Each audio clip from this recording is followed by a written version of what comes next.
ಚಂದನ ವಾಹಿನಿಯ ವೀಕ್ಷಕರೆಲ್ಲರಿಗೂ ನಮಸ್ಕಾರ. ವಿಶೇಷ ಕಾರ್ಯಕ್ರಮಕ್ಕೆ ತಮ್ಮೆಲ್ಲರಿಗೂ ಆತ್ಮೀಯ ಸ್ವಾಗತ. ನಾನು ಅಮೃತ ಯಾದವ್. ಯೋಗ ಭಾರತೀಯರಿಗೆ ಸಿಕ್ಕಿರುವಂತಹ ವರದಾನ ಮತ್ತು ಭಾರತ ಇಡೀ ಜಗತ್ತಿಗೆ ನೀಡಿರುವಂತಹ ಅತ್ಯದ್ಭುತವಾದ ಕೊಡುಗೆ. ದೈಹಿಕ, ಮಾನಸಿಕ, ಆಧ್ಯಾತ್ಮಿಕ ಯೋಗಕ್ಷೇಮಕ್ಕೆ, ಆರೋಗ್ಯಕರ ಜೀವನ ಶೈಲಿಗೆ ಯೋಗ ಅತ್ಯಗತ್ಯ. ಒಂದು ಸುಸ್ಥಿರವಾದ ಸ್ವಾಸ್ಥ್ಯ ಸಮಾಜ ನಿರ್ಮಾಣದಲ್ಲಿ ಯೋಗ ಪ್ರಮುಖವಾದ ಪಾತ್ರವನ್ನು ವಹಿಸುತ್ತೆ. ಹೀಗಾಗಿ ನಮ್ಮ ದೈನಂದಿನ ಜೀವನದಲ್ಲಿ ಯೋಗ ಒಂದು ಅವಿಭಾಜ್ಯ ಅಂಗವಾಗಬೇಕು.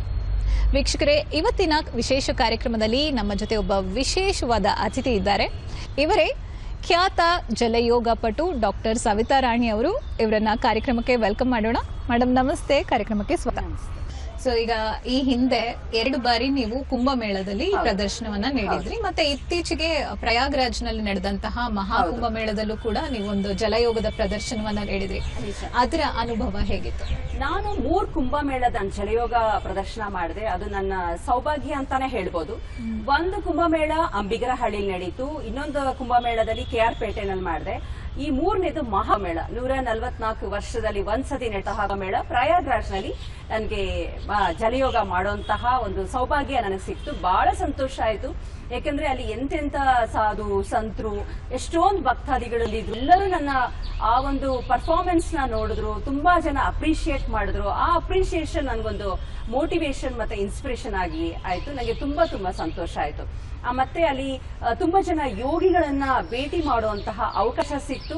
ನಾನು ಅವ್ರ ಹತ್ರ ಕೂಡ ಯೋಗ ಧ್ಯಾನದ ಬಗ್ಗೆ ಎಲ್ಲ ತಿಳ್ಕೊ. ಯಾಕೆಂದ್ರೆ ಈ ಕಲಿಕೆ ಅನ್ನೋದು ನೆವರ್ ಎಂಡಿಂಗ್. ನಾವು ಬದುಕಿನ ಉದ್ದಕ್ಕೂ ತಾನೇ ಇರಬೇಕಾಗತ್ತೆ.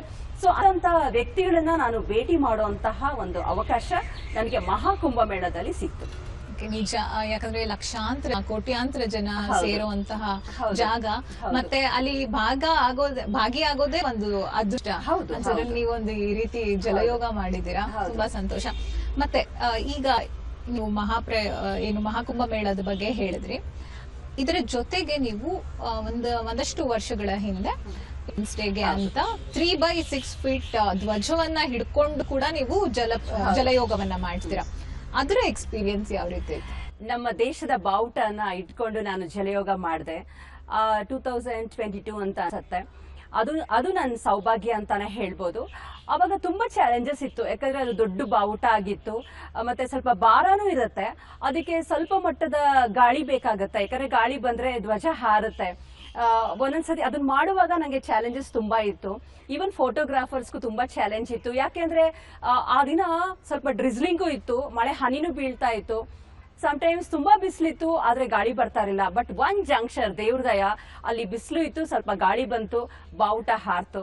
ಆ ಟೈಮಲ್ಲಿ ಕ್ಯಾಪ್ಚರ್ ಮಾಡಿರೋಂತಹ ಅದು ಫೋಟೋ, ಅದು ತುಂಬಾ ಸಂತೋಷ. ನಮ್ಮ ಬಾವುಟನ ಇಟ್ಕೊಳ್ಳೋಂತಹ ಸೌಭಾಗ್ಯ, ಅದು ನನ್ನ ಇದರಲ್ಲಿ ಮೈಲ್ ಸ್ಟೋನ್ ಅಂತಾನೆ ಹೇಳ್ಬೋದು.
ಈಗ ಒಂದಷ್ಟು ಘಟನೆಗಳಾಗತ್ತೆ, ಯಾಕಂದ್ರೆ ನಾವು ಮುಂಚೆನೆ ಮುಂಜಾಗ್ರತಾ ಕ್ರಮಗಳು ತಗೊಂಡ್ರು ಕೂಡ ಕೆಲವು ಒಂದಷ್ಟು ಇನ್ಸ್ಟೆನ್ಸಸ್ ನಡೆಯುತ್ತೆ.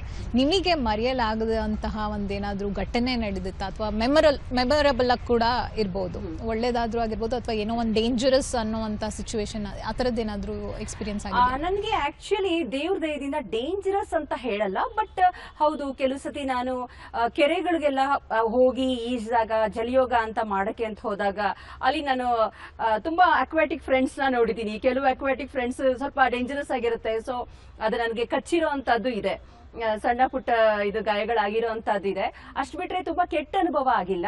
ಬಟ್ ನನಗೆ ಇನ್ನೊಂದು ತುಂಬಾ ಮರೆಯಕ್ಕಾಗದಿರೋಂತಹ ಅನುಭವ ಏನಪ್ಪಾ ಅಂದ್ರೆ, ನಾವು ಜಾಸ್ತಿ ಟ್ರಾವೆಲಿಂಗ್ ಮಾಡ್ತೀವಿ ಫ್ಯಾಮಿಲಿ ಎಲ್ಲ.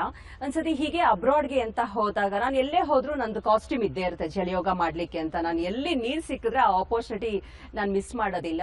ಅಲ್ಲಿ ನಾನು ಜಲಯೋಗ ಅಂತ ಮಾಡುವಾಗ ನಾನು ತುಂಬಾ ಇನ್ವಾಲ್ವ್ಮೆಂಟ್ ಇಂದ ಮಾಡ್ತಾ ಇದ್ದೆ. ಅಟ್ ಒನ್ ಜಂಕ್ಷನ್ ನಾನು ಹಿಂಗ್ ತಲೆ ಎತ್ತು ನೋಡಿದ್ರೆ ಆ ಪೂಲ್ ತುಂಬಾ ಜನ ಸೇರ್ಕೊಂಡ್ಬಿಟ್ಟಿದ್ರು. ಅದು ನಾವ್ ಇದ್ದಿದ್ದಂತ ಹೋಟೆಲ್ ನಲ್ಲಿ ಒಂದು ಮೀಡಿಯಾ ಕಾನ್ಫರೆನ್ಸ್ ನಡೀತಾ ಇತ್ತು. ಆ ಮೀಡಿಯಾದವರು ಎಲ್ಲ ಬಂದು ನಿಂತ್ಕೊಂಡ್ಬಿಟ್ಟಿದ್ದಾರೆ. ಅವರೆಲ್ಲರಿಗೂ ವಾವ್ ಫ್ಯಾಕ್ಟರ್. ಎಲ್ಲರೂ ವಿಡಿಯೋ ತಕೊಂತಾ ಇದಾರೆ, ಮತ್ತೆ ನಾನು ಎದ್ ಬಂದ್ಮೇಲೆ ಎಲ್ಲ ನನ್ನ ಮಾತಾಡಿಸ್ತಾ ಇದ್ದಾರೆ, ಫೋಟೋ ತಕೊಂತಾರೆ, ಡಾಕ್ಯುಮೆಂಟ್ರಿ ಮಾಡ್ಬೇಕು ಅಂತ ಅಂದ್ಕೊಂತಾರೆ. ಅವ್ರಿಗೆ it was such A wow factor. ಆವಾಗ ನನ್ಗೆ ತುಂಬಾ ಖುಷಿ ಅನ್ಸ್ತು. ನಾನು ದೇವ್ರಿಗೆ ಥ್ಯಾಂಕ್ಸ್ ಹೇಳಿದೆ, ಇದೊಂದು ವಿಶೇಷವಾದ ಕಲೆ ನನಗೆ ಕೊಟ್ಟಿರೋದಕ್ಕೆ.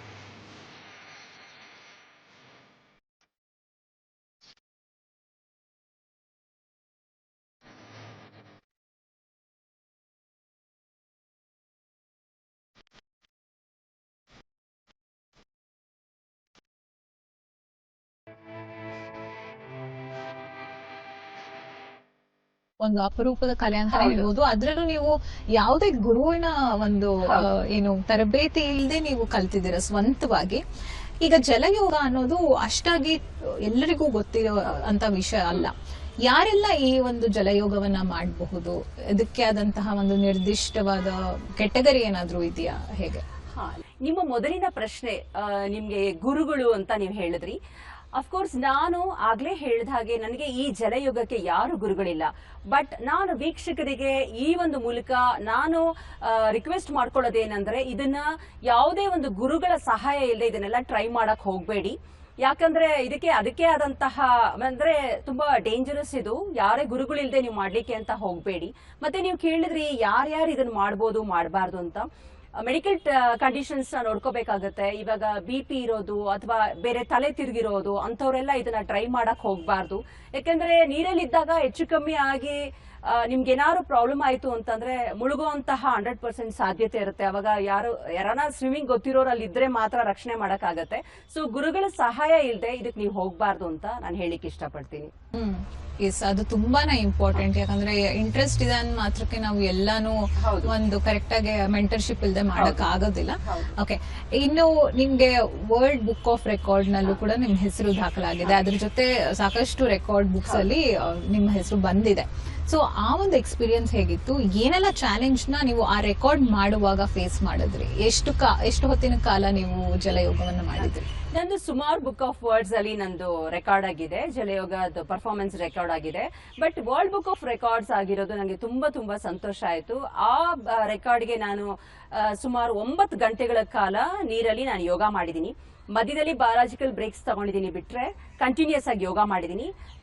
ಸುಮಾರು 40 ಇಂದ 45 ಆಸನ ಮಾಡಿದೀನಿ.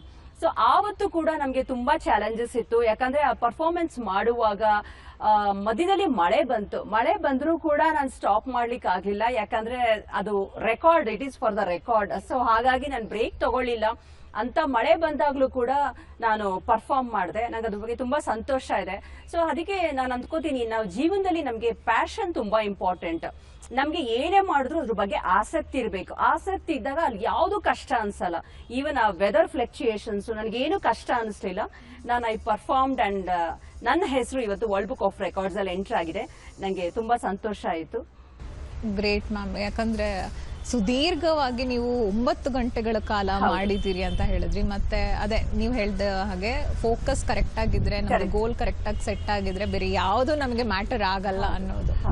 ಓಕೆ, ಈಗ ನೆಲದ ಮೇಲೆ ನಾವು ಯೂಶಲಿ ಏನ್ ಯೋಗ ಮಾಡ್ತೀವಿ ಅದರಿಂದ ಏನೆಲ್ಲ ಪ್ರಯೋಜನಗಳಿದೆ, ಉಪಯೋಗಗಳಿದೆ ಅನ್ನೋದು ಗೊತ್ತಿರುವಂತಹ ವಿಷಯ. ಈ ನಾವು ಮಾಡುವಂತಹ ಯೂಶುವಲ್ ಯೋಗಕ್ಕೂ ಮತ್ತೆ ಜಲಯೋಗಕ್ಕೂ ಏನ್ ವ್ಯತ್ಯಾಸ ಇರುತ್ತೆ? ಇದರಿಂದ ಯಾವೆಲ್ಲ ಬೆನಿಫಿಟ್ಸ್ ಆಗುತ್ತೆ? ಪರ್ಟಿಕ್ಯುಲರ್ಲಿ ಜಲಯೋಗದಿಂದ ನಿಮಗೆ ಪರ್ಸನಲಿ ಯಾವ ರೀತಿ ಬೆನಿಫಿಟ್ ಆಗಿದೆ? ನೆಲದ ಮೇಲೆ ಮಾಡೋ ಯೋಗ ಮತ್ತೆ ಜಲಯೋಗದ ಬಗ್ಗೆ ಕಂಪ್ಯಾರಿಸನ್ ಮಾಡ್ತಾ ಇದ್ದಾರೆ. ಬಟ್ ಎರಡಕ್ಕೂ ಅದಕ್ಕೆ ಆದಂತಹ ಇಂಪಾರ್ಟೆನ್ಸ್ ಮತ್ತೆ ಸಿಗ್ನಿಫಿಕೆನ್ಸ್ ಇದೆ. ನಾನು ಜಲಯೋಗ ಮಾಡೋದ್ರಿಂದ ನನಗಾಗಿರೋ ಅನುಭವ ಹೇಳ್ಬೇಕಂದ್ರೆ, ನಂಗೆ ಆ ನೀರ್ನ ಟಚ್ ಮಾಡಿದ ತಕ್ಷಣ ನನ್ಗೆ ಏನೋ ಒಂಥರ ಖುಷಿ ಅನ್ಸುತ್ತೆ, ತುಂಬಾ ಬ್ಯಾಲೆನ್ಸ್ಡ್ ಅಂತ ಅನ್ಸುತ್ತೆ. I am able to balance my professional life and personal life and my passion very well because of this Jalayoga ಅಂತ ಅನ್ಸುತ್ತೆ. ಎಲ್ಲದಕ್ಕಿಂತ ಹೆಚ್ಚಿಗೆ ಜಲಯೋಗ ಅಂದ್ರೆ ನನಗೆ ಏನಾಗುತ್ತೆ ಅಂದ್ರೆ, I am getting very closer to nature ಅಂತ ಅನ್ಸುತ್ತೆ. ಪ್ರಕೃತಿಯಾಗಿ ತುಂಬಾ ಹತ್ರ ಆಗ್ತಾ ಇದೀನಿ ಅನ್ಸುತ್ತೆ. ನನ್ಗೇನ್ ಅನ್ಸುತ್ತೆ ಅಂದ್ರೆ, ಪ್ರಕೃತಿಗಿಂತ ದೊಡ್ಡ ಗುರು ಯಾವುದು ಇಲ್ಲ ಅಂತ ಅನ್ಸುತ್ತೆ ಜಲಯೋಗ ಮಾಡುವಾಗ. ಆ ನೀರಲ್ಲಿದ್ದು ನಾನು ಜಲಯೋಗ ಮಾಡುವಾಗ, ಸ್ಪೈನ್ ಪೊಸಿಷನ್ ಅಲ್ಲಿ ಇಟ್ಕೊಂಡು ಜಲಯೋಗ ಮಾಡುವಾಗ ನನ್ಗನ್ಸುತ್ತೆ, ಆ ನೀರ್ನ ನೋಡಿದಾಗ ನನಗೆ ಎಸ್, ನಾವು ಲೈಫಲ್ಲಿ ತುಂಬಾ ಹ್ಯಾಪಿ ಆಗಿರ್ಬೇಕಂದ್ರೆ ಆ simplicity is very very important. ನಾವು ಕಾಂಪ್ಲೆಕ್ಸಿಟಿ ಮಾಡ್ಕೋಬಾರ್ದು, ತುಂಬಾ ಸಿಂಪಲ್ ಆಗಿರ್ಬೇಕು ಅನ್ನೋದು ಅರ್ಥ ಆಗುತ್ತೆ. ಆಮೇಲೆ ನನಗೆ ಆ ನೀರಲ್ಲಿ ಇದ್ದಾಗ ಯಾವಾಗ್ಲೂ ಅನ್ಸುತ್ತೆ, ನಾವು ನೀರ್ ತರಾನೇ ಇರ್ಬೇಕು. It will take the shape. ಗಾಜ್ ಬಾಟ್ಲ್ಗೆ ಹಾಕಿದ್ರೆ ಆ ಶೇಪ್ ತಗೊಳುತ್ತೆ. ಆ ಫ್ಲೆಕ್ಸಿಬಿಲಿಟಿ, ಅಡ್ಯಾಪ್ಟಿಬಿಲಿಟಿ ಮನುಷ್ಯಂಗೆ ತುಂಬಾ ಇಂಪಾರ್ಟೆಂಟ್ ಅನ್ಸುತ್ತೆ. ಮತ್ತೆ ನೀರ್ ಯಾವಾಗ್ಲೂ ಮೇಲಿಂದ ಕೆಳಗಡೆ ಹರಿಯುತ್ತೆ ವಿನಃ ಕೆಳಗಡೆಯಿಂದ ಮೇಲ್ ಹರಿಯಲ್ಲ. ಅದು ಒಂದು ಲೆಸನ್ ಆಗತ್ತೆ. ಮತ್ತೆ ನಾನು ಸ್ಪೈನ್ ಪೊಸಿಷನ್ ಇಟ್ಕೊಂಡು ನಾನು ಜಲಯೋಗ ಮಾಡುವಾಗ, ಆಕಾಶ ನೋಡುವಾಗ ನನ್ಗನ್ಸುತ್ತೆ, life is so beautiful, full of opportunities and possibilities and that infinity ಅನ್ನೋಂತಹ ಭಾವನೆ ನನಗೆ ಬರುತ್ತೆ. ಸೊ ಈ ತರ ಎಲ್ಲ ಲೆಸನ್ಸ್ ನನಗೆ ಕಲಿತೀನಿ. ಮತ್ತೆ ನನಗೆ ತುಂಬಾ ಡಿಸ್ಟ್ರೆಸ್ಸಿಂಗ್ ಅಂತ ಅನ್ಸುತ್ತೆ. ನಾನು ತುಂಬಾ ಇಷ್ಟಪಟ್ಟು ಮಾಡುವಂತ ಜಲಯೋಗ. ಸೊ ಇದು ನನಗೆ ಆಗ್ತಿರುವಂತಹ ಪ್ರಯೋಜನಗಳು. ತುಂಬಾ ಒಳ್ಳೆಯ ಮಾತನ್ನ ಹೇಳಿದ್ರಿ ಮ್ಯಾಮ್. ಯಾಕಂದ್ರೆ ನಮ್ಗೆ ಯಾವುದೇ ಒಂದು ಆಕ್ಟಿವಿಟಿ ಮಾಡುವಾಗ್ಲೂ ಎಸ್ಪೆಷಲಿ ನಮ್ಗೆ ನೇಚರ್ ಇಂದ ಏನ್ ಲೆಸನ್ ಸಿಗತ್ತಲ್ಲ, ಅದನ್ನ ಖಂಡಿತವಾಗಿಯೂ ಮರೆಯೋಕ್ ಸಾಧ್ಯ ಇಲ್ಲ. ನಮ್ಮ ಜೀವನವನ್ನ ರೂಪಿಸೋಕು ಕೂಡ ಅದು ತುಂಬಾನೇ ಸಹಾಯ ಮಾಡುತ್ತೆ ಅಂತಾನೆ ಹೇಳ್ಬಹುದು. ಹಾಗೆ ನೀವು ಒಂದು ದೈವಿಕ ಕಲೆಯನ್ನ ಅಥವಾ ಶಕ್ತಿಯನ್ನೇ ಪಡೆದಿದ್ದೀರಾ ಅಂತ ಹೇಳ್ಬೋದು. ಒಂದು ಅಪರೂಪವಾದ ಕಲೆ ಜಲಯೋಗ, ಎಲ್ಲರೂ ಮಾಡೋದಕ್ಕೆ ಸಾಧ್ಯವಿಲ್ಲ. ಇದನ್ನ ಮಾಡೋದ್ರ ಮೂಲಕ ಸಾಕಷ್ಟು ಅಚೀವ್ ಮಾಡಿದ್ದೀರಾ, ತುಂಬ ರೆಕಾರ್ಡ್ಸ್ ಮಾಡಿದ್ದೀರಾ, ಪುರಸ್ಕಾರಗಳು, ಸನ್ಮಾನಗಳು ದೊರೆತಿದೆ. ಒಂದು ಹೆಣ್ಣು ಮಗಳಾಗಿ ಇಂಥ ಒಂದು ಗ್ರೇಟರ್ ಸಕ್ಸಸ್ನ ಕಂಡಿದ್ದೀರಾ. ನಮ್ಮ ಕಾರ್ಯಕ್ರಮಕ್ಕೆ ಬಂದು ಇದರ ಬಗ್ಗೆ ಸಾಕಷ್ಟು ಮಾಹಿತಿಯನ್ನು ಕೂಡ ನೀಡಿದ್ದೀರಾ. Thank you so much. ನಮಸ್ಕಾರ.